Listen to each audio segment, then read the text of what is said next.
Cloud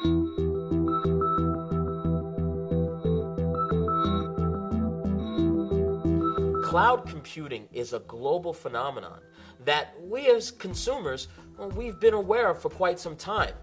Now the enterprise is starting to understand the power and the enormity of cloud computing. The idea that services and processes and applications and infrastructure and just about anything that can be delivered as a service using internet technologies, where the consumers can just say, I don't care how you do it, just get it done to me, just meet my expectations, is something that's fairly new to the enterprise. What the customer sees is a service-based, services-oriented interface. They don't see the implementation. That's abstraction. Behind that abstraction layer, what the provider sees are technologies that enable economies of scale, enable sharing, enable elasticity. But how it's enabled, how it's implemented is completely hidden from the user.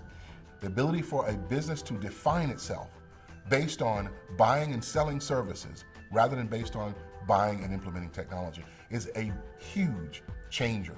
It's time that we start to think about taking some of IT and just letting someone else do it.